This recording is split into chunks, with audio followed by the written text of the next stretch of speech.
He'll only interrupt me. I know. You're right. Exactly. I know he'll interrupt me anyway. Now, I have to declare an interest. I am a Vice President of the Local Government Association. I'm also one of the rare people who has been elected under both a proportional system onto the London Assembly and under first past the post onto a council.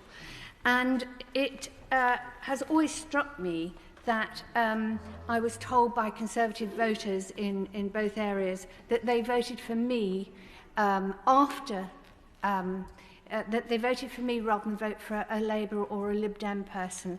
Under both systems, they realised that there were options other than voting for the person that you might first vote for. Now, I know the Tory party struggles with the future. I know that it doesn't like modernisation except when it really, really suits them. And proportional representation is the future. It is obvious that other democracies, and I'm not even sure this country is a democracy anymore, other democracies, I'll grant us status as a democracy, but I'm not sure about it, but other democracies have used proportional representation for years. Now, there's more grumbling on the Labour benches about what I'm saying, and I really wish they'd do it quietly so I couldn't hear. Proportional representation is the future. First past the post is a relic. It's a relic of the past when small groups of landowning gentlemen would gather in a small room to cast their votes to put another landowning gentleman into a room to represent their interest to the monarch. Now, that is really not a system that we want to continue. And, of course, as the franchise has expanded to include women and non-landowning men, and the population has grown, and the number of voters is many, many times what it once was.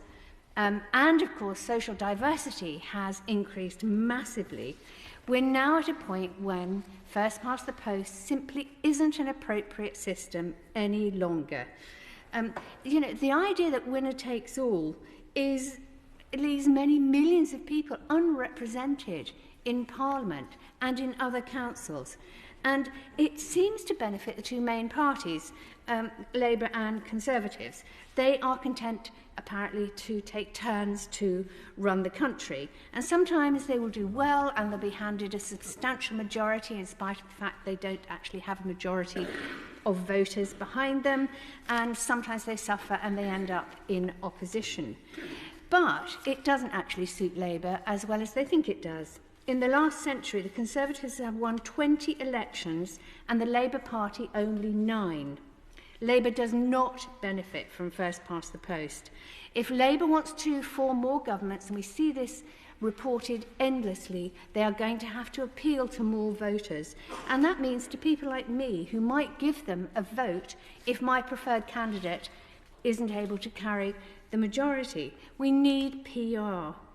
And that means real democratic reform like these amendments. I support the amendments in this group and will be happy to vote for any of them. And if you throw in a new, real Green New Deal, then that would obviously improve Labour's odds a lot of forming a new government.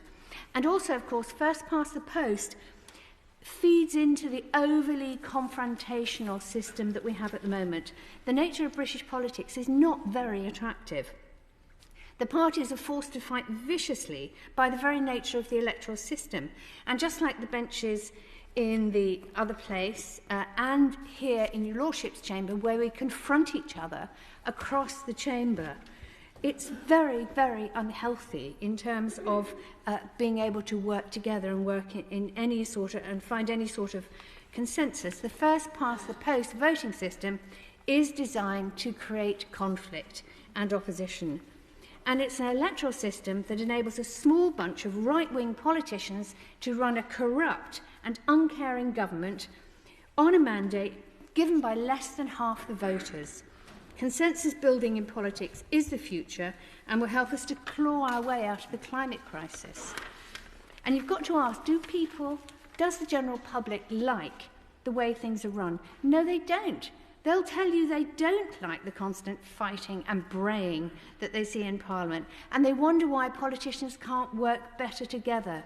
They wonder why campaigns are run with dirty tricks and character assassinations.